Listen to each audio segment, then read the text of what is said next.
Donc, retranscrivons la formule dans nos notes. Donc, on a f' égale racine de c plus ou moins v sur c moins plus v fois f, qui est la fréquence propre émise par l'émetteur. V représente la vitesse relative entre l'émetteur et le récepteur. Donc, autrement dit, c'est leur vitesse globale d'approche ou d'éloignement. Lorsque l'émetteur et le récepteur se rapprochent globalement, la fréquence observée f' est supérieure à la fréquence propre f. Donc, on choisit le plus au numérateur et le moins au dénominateur. Inversement, lorsque l'émetteur s'éloigne, l'émetteur et le récepteur s'éloignent globalement, la fréquence observée est inférieure à la fréquence propre et donc on utilise le moins au numérateur et le plus au dénominateur. Là, ici, il y a quelque chose de vraiment intéressant. Observez le choix de couleur que j'ai fait, c'est pas par hasard. Donc, vous voyez, j'ai mis, quand ça rapproche, j'ai mis en bleu, c'est loin que j'ai mis en rouge. Ce qui arrive, c'est que si on perçoit une fréquence qui est plus grande, fréquence plus grande veut dire quoi en termes de couleur? Alors, si vous n'êtes pas sûr, voici un petit schéma qui pourrait vous aider. Vous avez ici toutes les couleurs visibles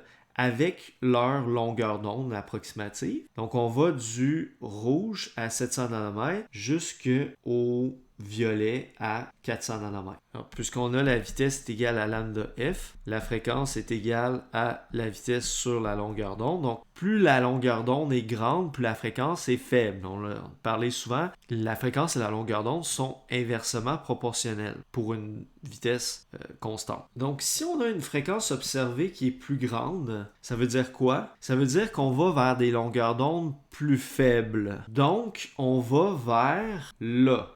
On va vers le haut, si vous voulez, sur cette figure-là. C'est-à-dire qu'on décale l'onde lumineuse vers le bleu ou vers le violet, si vous voulez. Donc, quand la fréquence observée augmente, l'F' augmente, quand on a un mouvement d'approche, on a ce qu'on appelle le décalage vers le bleu.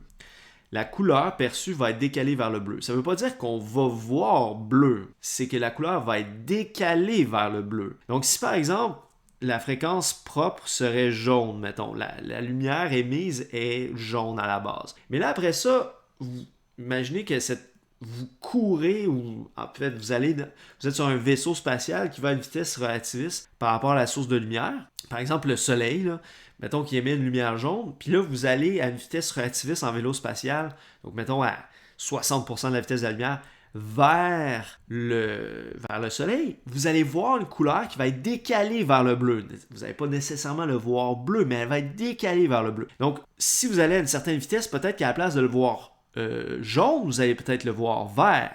Si vous allez encore plus vite, vous allez peut-être le voir comme bleu turquoise. Si vous allez encore plus vite, vous allez peut-être le voir carrément bleu royal. Puis encore plus vite, vous allez peut-être le voir violet. Puis si encore plus vite, là, la couleur va être même dans l'ultraviolet. Puis éventuellement, les rayons X. Puis éventuellement, les rayons gamma. Ça serait vraiment extrême. Il faudrait aller à une vitesse qui est très, très, très proche de la vitesse de lumière pour arriver à faire ça. On dit décalage vers le bleu. Techniquement, vous pourriez dire décalage vers le violet. C'est vrai. Pourquoi on dit décalage vers le bleu? Je sais pas. Honnêtement, c'est juste une habitude qui s'est installée. Puis à partir du moment qu'une expression s'installe, des fois, c'est dur de la changer. Donc, il n'y a pas vraiment de raison fondamentale. On pourrait dire décalage vers le violet, puis ça serait comme techniquement peut-être une meilleure façon de le dire, parce que vraiment, l'extrémité du spectre visible, c'est vraiment le violet, non pas le bleu. Sauf que ça reste que c'est quand même clair là, comme expression. Ça veut dire vous allez vers les fréquences plus élevées ou vers les longueurs d'onde plus basses, donc vers le bleu essentiellement ou vers le violet. Inversement, si on a un mouvement d'éloignement entre l'émetteur et le récepteur, on va avoir une fréquence qui va diminuer. La fréquence perçue va être plus basse. Donc, une fréquence plus basse, c'est l'inverse de tout à l'heure. Fréquence plus basse veut dire une longueur d'onde plus grande. Ça veut dire que vous vous décalez dans ce sens-ci. Donc, vous allez décaler vers le rouge. Donc, reprenons l'exemple de tout à l'heure. Supposons que vous regardez le soleil qui émet, par exemple, une lumière jaune, mais que là, vous êtes dans un vaisseau spatial, mais que le vaisseau, maintenant, s'en va en s'éloignant du soleil à une vitesse fulgurante, là, 50-60% de la vitesse de la lumière, ben là, éventuellement, à la place de voir le soleil jaune, vous allez le voir orange, puis éventuellement rouge, puis après ça, vous le verriez en infrarouge. Puis ça continuerait comme ça jusque dans les ondes radio, en théorie. C'est-à-dire, si vous éloignez du soleil à une vitesse qui est extrêmement proche là, de la vitesse de la lumière, éventuellement, vous le verriez quand même carrément en ondes radio. Maintenant, vous pourriez vous demander, oui, mais pourquoi j'ai jamais observé ça? T'sais?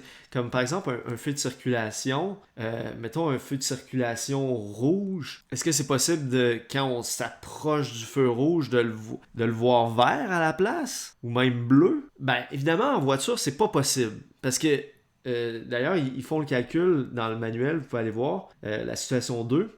Il y a comme une situation où est-ce que une personne prétend qu'elle a vu le feu de circulation rouge, à la place de le voir rouge, elle l'a vu vert, étant donné l'effet Doppler lumineux. Puis si vous faites le calcul, comme c'est fait dans le manuel, vous allez voir que pour que ça se produise, ça, à la place de voir le feu rouge, de le voir vert, il faudrait que vous alliez à environ 5.8 x 10 à la 7 mètres par seconde, ou si vous voulez, 2.11 x 10 à la 8 km/h, c'est-à-dire 211 millions de kilomètres par heure.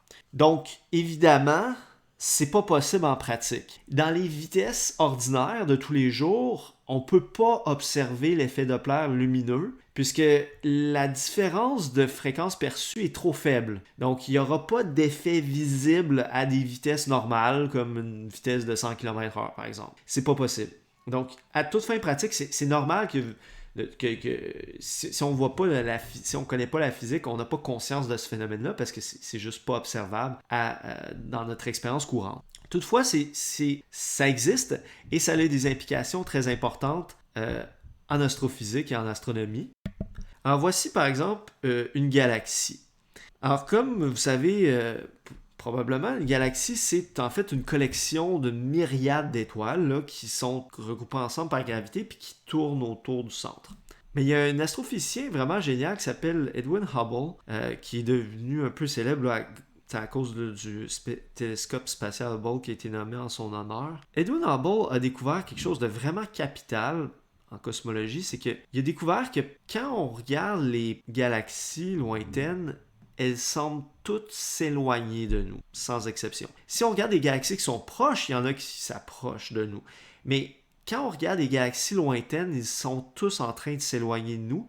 Et non seulement ça, c'est que plus on regarde loin, plus elles s'éloignent vite de nous. Comment expliquer ça? Si on suppose que les galaxies ont une vitesse comme aléatoire l'une par rapport à l'autre, ça ne devrait pas être le cas. Si toutes les galaxies avaient un mouvement aléatoire, un peu comme les molécules d'air là, dans un échantillon d'air, ben, on en viendrait à la conclusion que statistiquement, il y a environ la moitié qui s'approche de nous, puis la moitié qui s'éloigne de nous, si c'est complètement aléatoire. Un peu comme un tir à pile ou face. Mais non, c'est pas du tout ça qu'on observe. Toutes les galaxies lointaines s'éloignent de nous et à une vitesse qui est proportionnelle à leur distance. Plus ils sont loin, plus ils s'éloignent vite. OK, comment expliquer ça? Et c'est là qu'il y a eu une intuition fulgurante et qui a vraiment changé à jamais notre compréhension de l'univers. Alors, il y a été un pionnier de la théorie de l'expansion de l'univers. Donc, imaginez par exemple que l'univers est un pain au raisin. C'est une fameuse analogie qui a beaucoup de valeur. Donc, imaginez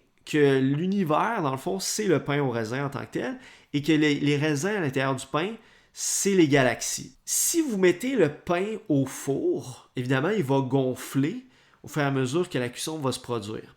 Et ça va faire en sorte que tous les raisins vont s'éloigner les uns des autres, sans exception. Il n'y a pas deux raisins qui vont se rapprocher les uns des autres. Ils vont tous s'éloigner les uns des autres, dû à l'expansion de la pâte, bien sûr. Et c'est ça qui se produit dans l'univers. C'est-à-dire que la pâte, dans notre cas, c'est l'espace.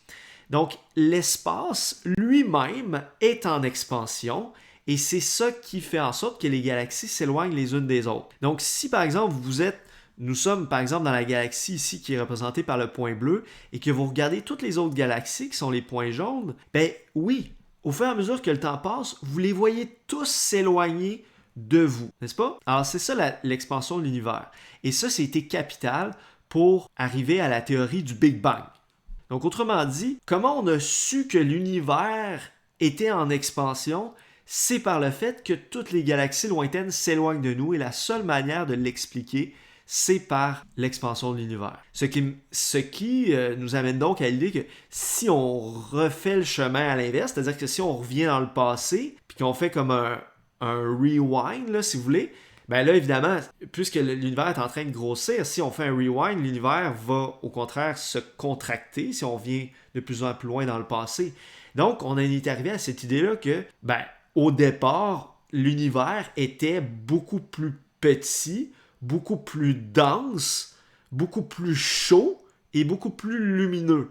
Ça, c'est l'essence de la théorie du Big Bang. Et que plus le temps passe, justement, l'univers grossit. En grossissant, l'énergie est comme diluée dans plus d'espace. Donc, l'univers refroidit, devient de plus en plus sombre à un endroit donné et de plus en plus grand. Donc ça, c'est une représentation schématique un peu de l'univers, avec toutes les galaxies qui s'éloignent les unes des autres. Mais comment on a fait pour savoir ça? C'est qu'on a vu que la lumière était toute décalée vers le rouge. Mais ça ne veut pas dire qu'on voit vraiment les galaxies rouges. C'est juste qu'on les voit plus rouges que ce à quoi on s'attend. On sait les atomes, quelle longueur d'onde, quelle fréquence va être émise par les longueurs d'onde dans une étoile. Mais là, on n'obtient pas ces fréquences-là, on obtient des fréquences qui sont décalées vers le rouge. Puis même que ça va plus loin que ça. Parce que quand vous regardez une galaxie par le côté ou de profil, les galaxies tournent. Donc non seulement ça a permis de développer la théorie de l'expansion de l'univers, mais ça permet aussi de savoir dans quel sens tourne une galaxie. C'est vraiment incroyable, c'est vraiment impressionnant. Donc imaginez par exemple que cette galaxie-là, mettons, elle tourne dans ce sens-là. Ce que ça veut dire, c'est que tout le côté qui est de ce côté-ci, la lumière, les sources lumineuses, les étoiles, s'approchent de nous. Donc, on aurait un décalage vers le bleu dans cette zone-là. Et de l'autre côté, les étoiles s'éloignent de nous de l'autre côté. Donc, on aurait un décalage vers le rouge. Fait qu'en regardant... En comparant les couleurs du côté gauche, mettons, du centre, puis du côté droit du centre, d'une galaxie qu'on voit de profil, on peut déterminer quel côté est en train de s'approcher de nous et quel côté est en train de s'éloigner de nous. Donc, le côté qui est décalé vers le bleu s'approche de nous, le côté qui est décalé vers le rouge s'éloigne de nous. Et donc, ça nous permet de savoir dans quel sens elle tourne. C'est vraiment génial. C'est vraiment impressionnant. Moi, ça me fascine complètement. Alors, faisons un premier exemple. On a un astronaute qui se déplace à une vitesse de 0.6 c par rapport à la Terre et il émet un signal radio à la fréquence de 720 kHz. À quelle fréquence un observateur terrestre captera-t-il ce signal si le vaisseau s'approche de la Terre? Donc, on a ici l'astronaute et il a une vitesse qui est vers la Terre. Il est en train de s'approcher de la Terre à une vitesse de 0.6 c. Et la fréquence émise, la fréquence propre, est de 720 kHz. Donc, on va tout simplement utiliser la formule f' est égal à racine carrée de... Alors ici, on a un mouvement d'approche, donc on capte une fréquence plus élevée. Donc on va prendre le plus au numérateur et le moins au dénominateur. Donc la vitesse, c'est 0.6c, 0.6c, fois la fréquence propre, qui est 720 kHz.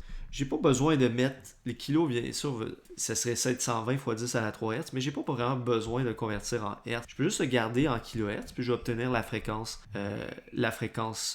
captée en kHz directement. Donc, si je fais le calcul, donc j'ai 1C plus 0.6C, donc ça fait 1.6C au numérateur, puis au dénominateur 1C moins 0.6C, ça fait 0.4C. Les C se simplifient, donc il reste 720 kHz. Donc, ça va donner au final un rapport, quand on fait 1.6 sur 0.4, on fait la racine carrée, au final, ça va donner 2, en fait. Donc, 2 fois 720 kHz va donner 1440 kHz. Juste corriger en passant ici, là, dans les réponses qui étaient écrites, c'était écrit Hertz, mais c'est vraiment kHz. Puis même chose, pour le second, le B, la réponse est écrite correctement, 360 kHz. Donc, pas plus compliqué que ça. Je pense que je vais vous laisser faire le B maintenant. Comme vous voyez, c'est assez simple en fait, là. Donc, vous avez la réponse ici, 360 kHz. Alors, je vous ai parlé des applications de l'effet Doppler lumineux pour l'astronomie, l'astrophysique, pour l'expansion de l'univers, savoir dans quel sens tourne une galaxie. En passant, non seulement ça permet de savoir dans quel sens tourne une galaxie, mais aussi à quelle vitesse elle tourne, ce qui est vraiment fascinant. Mais non seulement ça a des applications là, mais ça a des applications terrestres aussi. Donc si vous regardez par exemple un radar routier, ce que fait le radar, c'est qu'il utilise une onde radio qui va envoyer sur les objets, donc dans ce cas-ci une voiture en mouvement, et l'onde radio va être réfléchie vers le radar. Okay? Les ondes, c'est comme la lumière sur un miroir, ça va réfléchir, n'est-ce pas? Ou encore, si vous envoyez un son sur une surface dure, ça va aussi réfléchir. C'est ce qui fait les échos. Alors ici, c'est la même chose. On envoie une onde radio, ça va faire un écho. Le radar va capter cet écho-là, va le comparer au signal qu'il a envoyé au départ, et la différence des deux fréquences va lui permettre de calculer la vitesse de l'objet. Donc dans ce cas-ci, la voiture. C'est comme ça que ça fonctionne, littéralement.